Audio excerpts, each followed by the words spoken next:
sekarang anak-anak silakan duduk.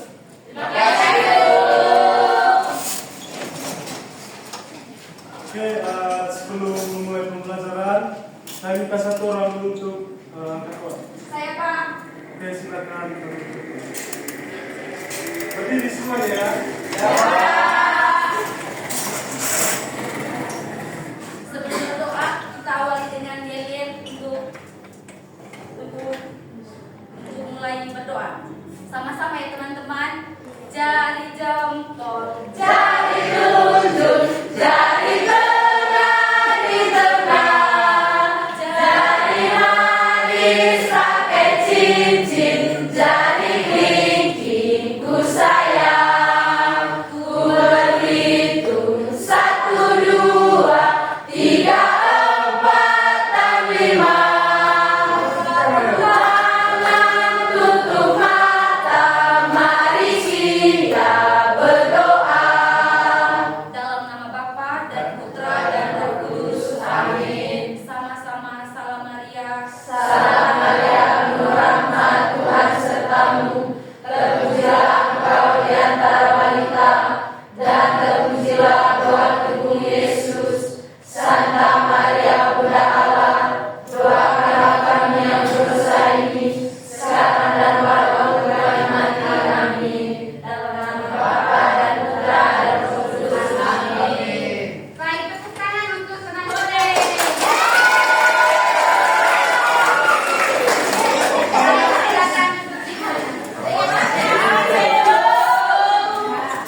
Anak-anak, apa kabar? Ada yang belum makan? Siapa yang belum makan? Sudah banyak sekali yang belum makan. Kenapa tidak makan tadi?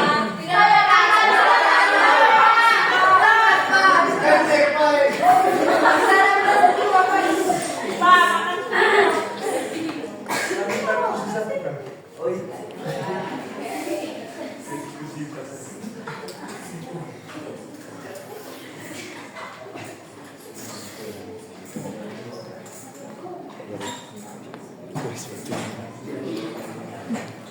Oke anak-anak, sebelum memulai pembelajaran, ada yang tidak hadir?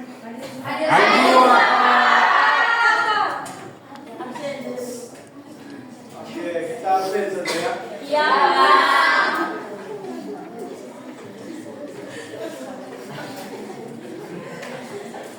Eufemia Sumariani Jemaat, hadir Bu. Emelinda Prayan Janur, hadir Ibu.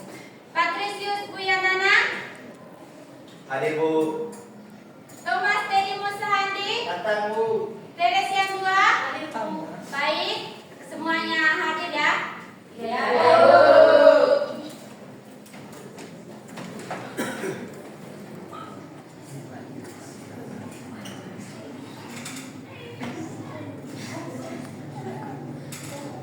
Oke, karena tidak ada yang menambah, baik selanjutnya kita masuk pada materi yang pertama, yaitu tentang konstitusi.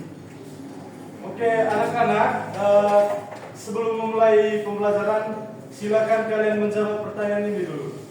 Yang pertama, apa yang dimaksud dengan konstitusi?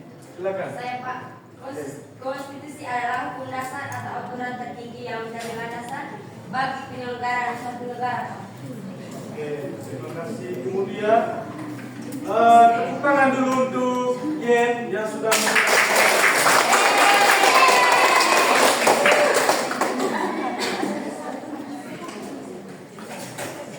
Pertanyaan yang kedua, siapa yang harus mengikuti aturan dalam konstitusi? Saya Pak. Oke, silakan. Kita semua Pak. Oke, terima kasih. Tepuk tangan dulu untuk. Nah, pertanyaan terakhir, apa yang terjadi jika tidak ada konstitusi di Indonesia? Silakan. Saya Pak. Oke, silakan. Kalau misalkan di Indonesia tidak ada konstitusi, Pak, berarti semua masyarakat akan bertindak semau mereka dan mereka tidak akan memikirkan orang lain, Pak, karena konstitusi itu kan aturan yang mengatur kehidupan kita. Jadi konstitusi itulah yang akan menjaga ketertiban masyarakat. Tapi kalau tidak ada konstitusi, maka kehidupan kita akan jadi berantakan, Pak. Oke, tepuk tangan dulu untuk. Baik, selanjutnya kita masuk pada pengertian konstitusi. Konstitusi merupakan suatu hukum dasar yang menjadi pedoman dalam penyelenggaraan kekuasaan negara. Konstitusi juga merupakan dasar hukum di Indonesia. Oke, selanjutnya kita akan menjelaskan terkait dengan konstitusi itu dapat mengatur yang pertama, pembagian kekuasaan dalam negara, misalnya eksekutif, legislatif, dan yudikatif. Oke, sebelumnya ada yang tahu siapa-siapa yang berperan dalam lembaga eksekutif? Tidak tahu, Pak, karena kami tidak tahu apa itu eksekutif juga.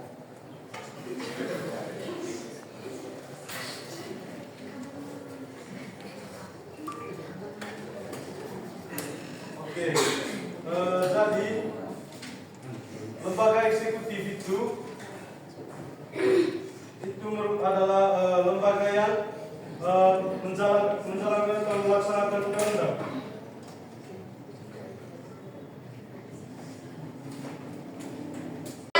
Materi kedua yaitu tentang norma. Anak-anak, kalian tahu apa itu norma? Tidak.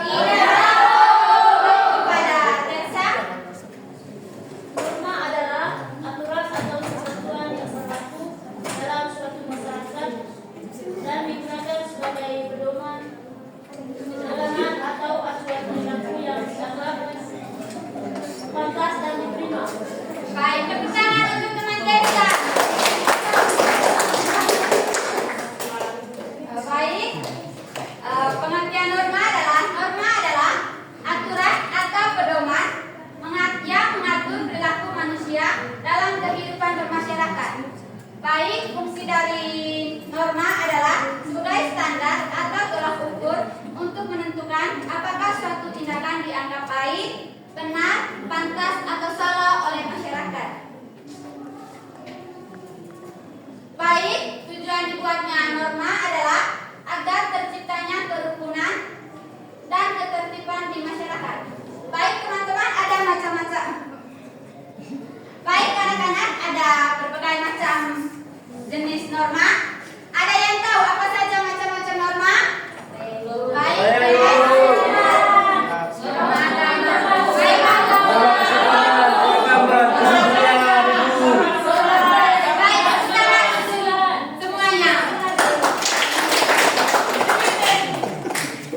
Baik, macam-macam norma tidak jauh dari apa yang dijawab teman-teman tadi, dari anak-anak tadi.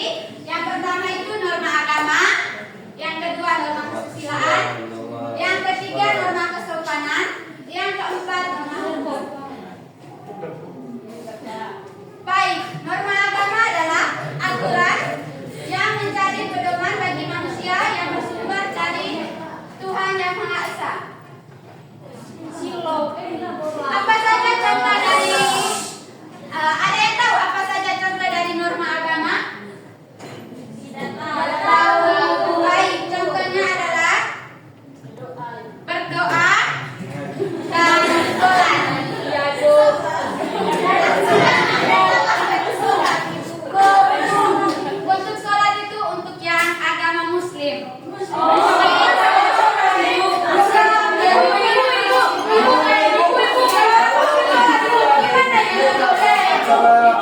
Berdoa aja, gimana?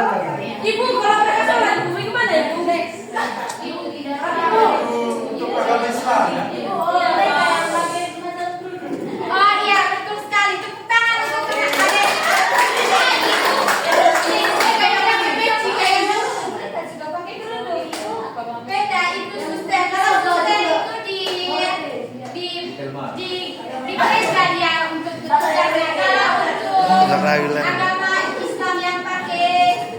fotografer nih bos. Itu mereka Kalau korupsi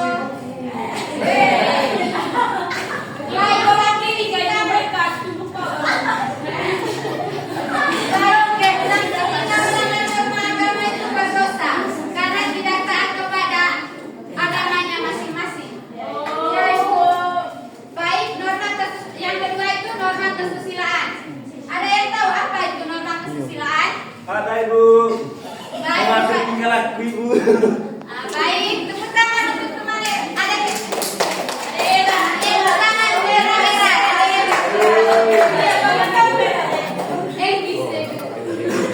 Baik, norma kesusilaan adalah aturan yang berasal dari hati nurani. Norma kesusilaan juga mendorong seseorang untuk berbuat baik dan menghindari perbuatan buruk. Baik, ada yang tahu contoh perbuatan dari norma kesusilaan? Saling membantu satu sama lain, Ibu. Baik, betul sekali. Tepuk tangan boleh.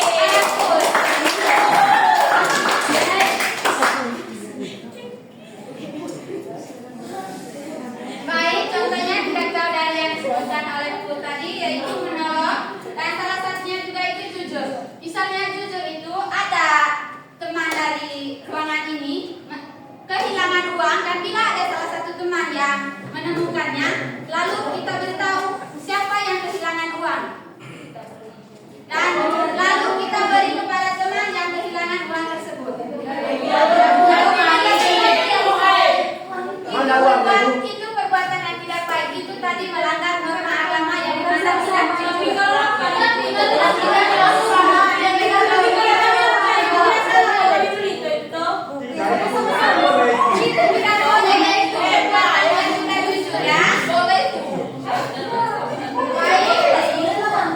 yang berikut itu norma kesopanan. Norma kesopanan adalah aturan yang bersumber dari perilaku atau kebiasaan adat istiadat dan budaya.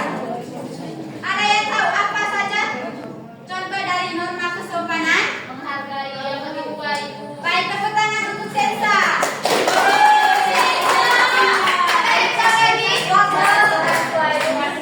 Tepuk tangan untuk Jen.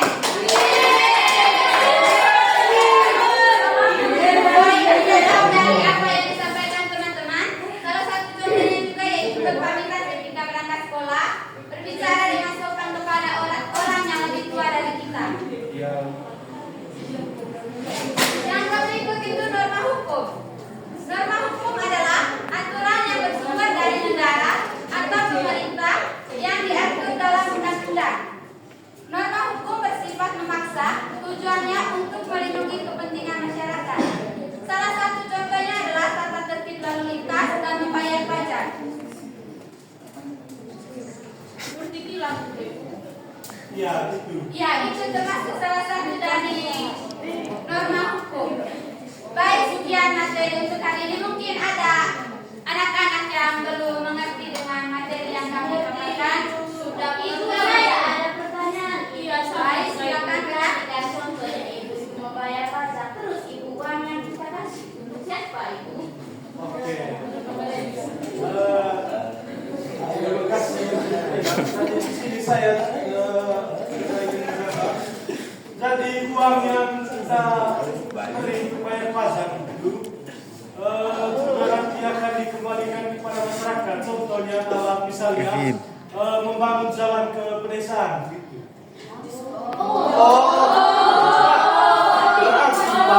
Pembangunan jalan ini sebenarnya uang rakyat. Iya, uang rakyat cuma itu.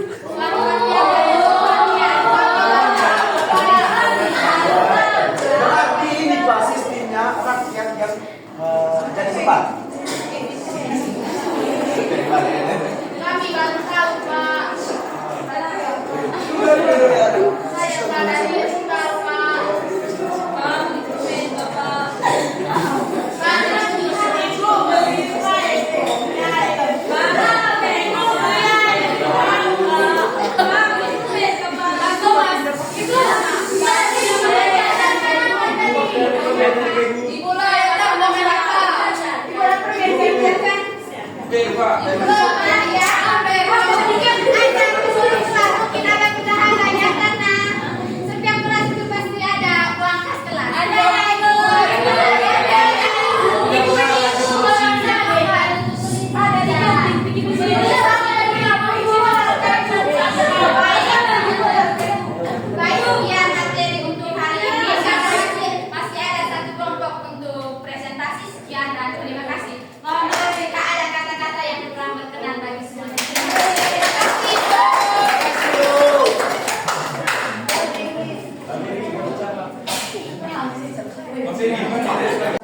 Fungsi konstitusi juga bisa menjadi acuan bagi hukum lainnya.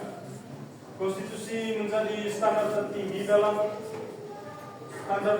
hukum dalam negara. Oke, jadi semua peraturan perundang-undangan itu harus sesuai dengan konstitusi. Dan jika ada peraturan yang bertentangan dengan undang-undang, maka peraturan tersebut dibatalkan oleh konstitusi atau tidak disahkan. Kemudian yang berikut, peran konstitusi dalam demokrasi. Yang pertama, anak-anak, konstitusi berperan menjamin kedaulatan rakyat. Demokrasi di Indonesia. Anak-anak, apakah ada yang tahu prinsip demokrasi di Indonesia itu apa?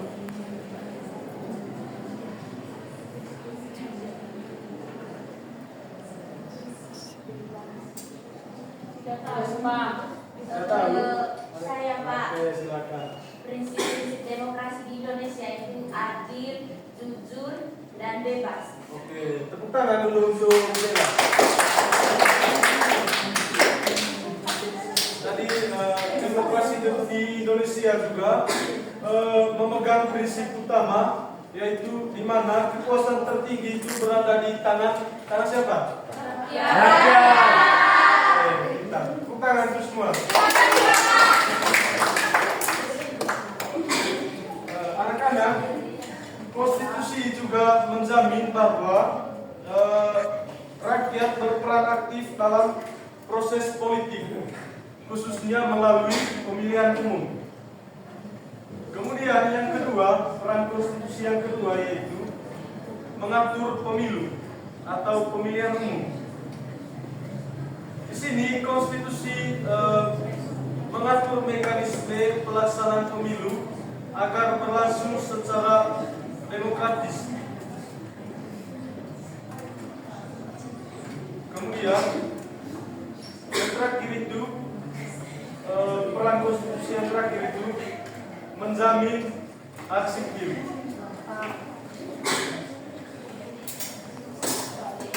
Kenapa? Tadi saya speaking, Bapak kan ingat. Baik semuanya, silakan berdiri. Kita speaking dulu ya. Saya ucapkan berdiri. Terima kasih. Andung. Andung. Tidak tepuk semangat. Ulang lagi ya. Semangat. Satu, dua, tiga. Semangat. Dan tidak lanjut lagi ya.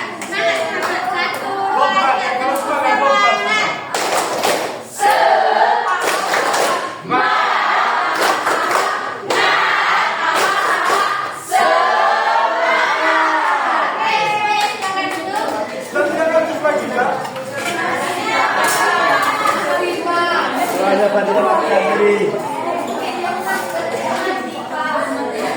Siapa yang tidak mandi tadi pagi?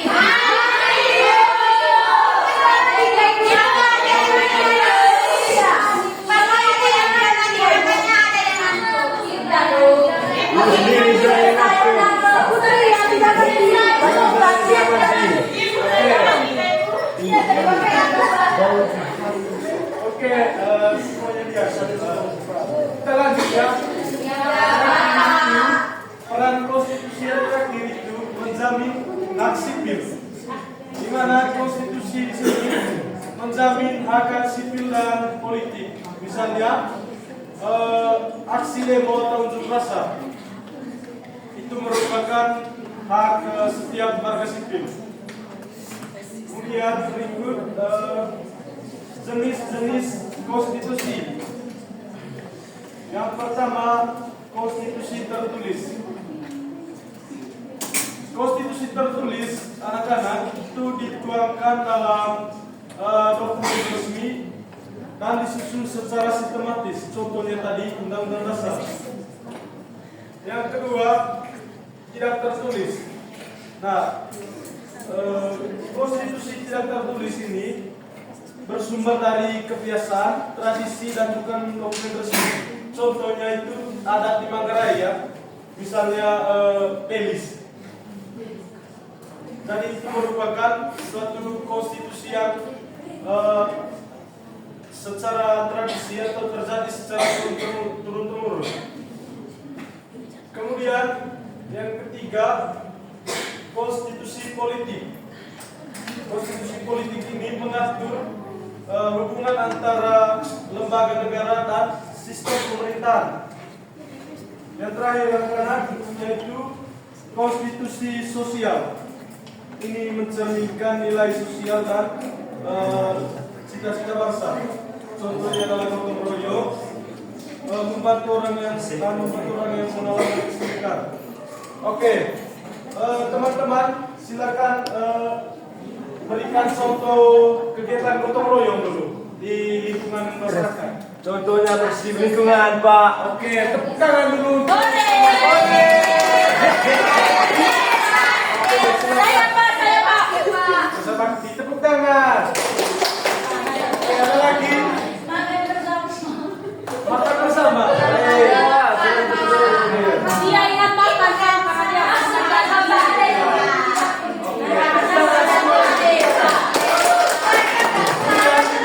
Yang kedua tadi membantu orang yang mengalami kesulitan.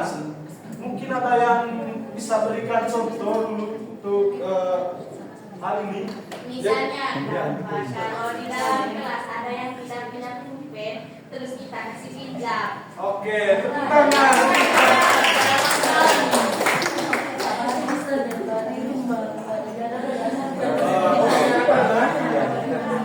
Itu adalah materi tentang konstitusi. Sebelum lanjut, ada yang mau bertanya dulu tentang konstitusi? Oke, berarti paham semua ya?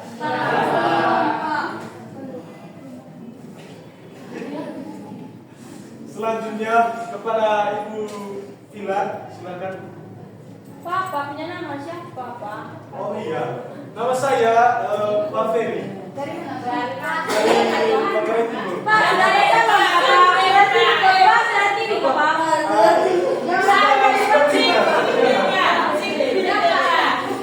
Status Pak.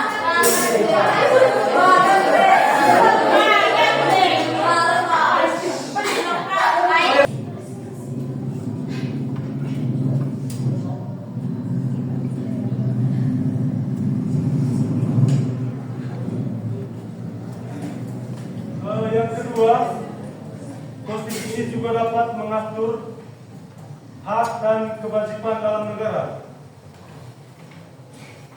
Konstitusi menetapkan hak yang dimiliki warga negara dan kewajiban yang harus dilakukan oleh negara.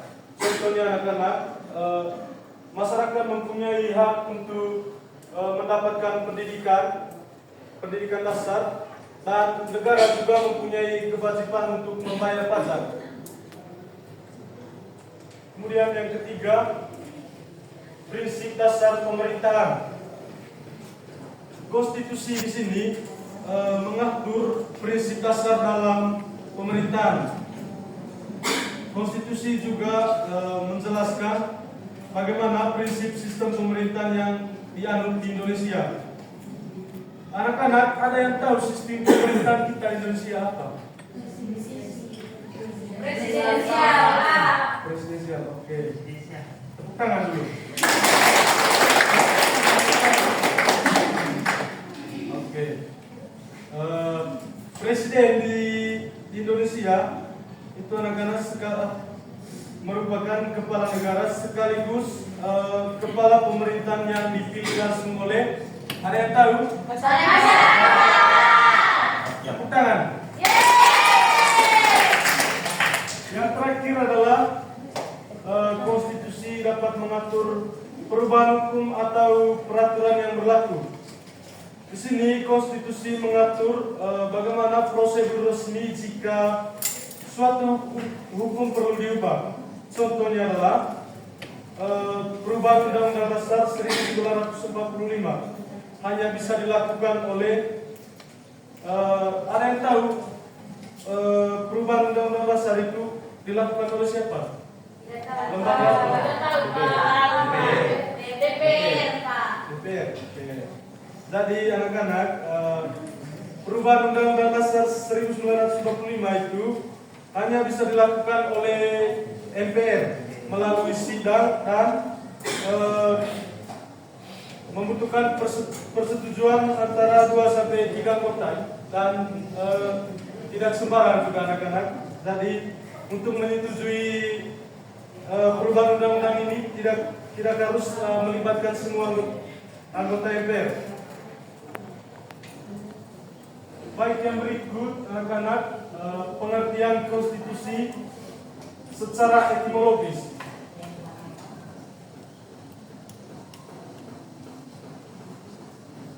Dari bahasa Latin, constitution yang berarti menetapkan atau membentuk sesuatu. Misalnya tadi menetapkan peraturan dan membentuk undang-undang dasar. Kemudian yang kedua, konstitusi adalah sesuatu yang menetapkan dasar-dasar penting dalam suatu sistem, terutama dalam pemerintahan dan hukum.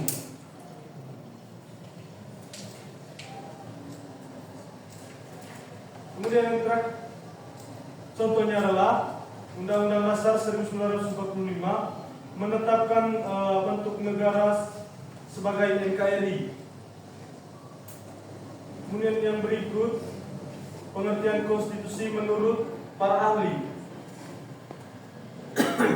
Menurut KCW, konstitusi dapat mengatur suatu sistem pemerintahan dalam suatu negara. Contohnya dalam sistem presidensial Indonesia, presiden dipilih langsung oleh rakyat, seperti yang anak-anak sudah sebutkan tadi. Hal ini sudah diatur dalam Undang-Undang Dasar 1945. Kemudian yang kedua, menurut Zinli, konstitusi merupakan suatu hukum dasar yang tertera dalam suatu negara. Contohnya, setiap rancangan undang-undang di DPR harus merujuk pada Undang-Undang Dasar. Kemudian yang berikut, fungsi dari konstitusi. Yang pertama, anak-anak, konstitusi berfungsi sebagai dasar legalitas kekuasaan, di mana konstitusi memberikan landasan hukum bagi para pemegang kekuasaan untuk menjalankan tugas dan wewenang. Dalam hal ini, presiden, DPR dan lembaga lainnya yang merupakan yang memiliki wewenang untuk menjalankan tugas legalitas kekuasaan. Kemudian yang kedua, fungsi konstitusi yang kedua yaitu menjamin hak warga negara. Anak-anak, silakan, apakah anak-anak bisa menyebutkan hak-hak Anda sebagai warga negara? Silakan. Hak sebagai warga negara. Saya, Pak. Oke, silakan. Salah satunya, Pak, mendapatkan perlindungan hukum. Oke, tepuk tangan dulu untuk Bella. Saya Apa Pak, lagi? Oke, silakan. mendapatkan kasih sayang. Oke, Saya, Pak. ya silakan. Begitu. Oke, tepuk tangan.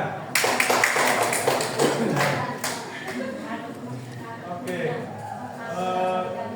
penjaminan warga negara tadi, konstitusi memuat jaminan hak-hak asasi manusia dan kebebasan dasar setiap warga negara. Yang ketiga, anak-anak, konstitusi juga bisa mengatur pembagian kekuasaan. Ini bertujuan untuk supaya kekuasaan itu tidak terpusat pada satu lembaga saja.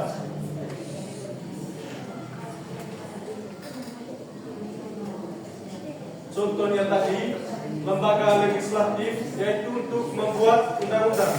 Kemudian lembaga eksekutif itu berfungsi untuk melaksanakan undang-undang. Kemudian yang terakhir yudikatif yaitu mengawasi serta mengadili pelanggaran hukum. Sebelum tutup pembelajaran, satu orang angkat doa. Ya, silakan. Yes, saudara. Silakan maju. Oke. Ya, tepat. Silakan berdiri. Siap.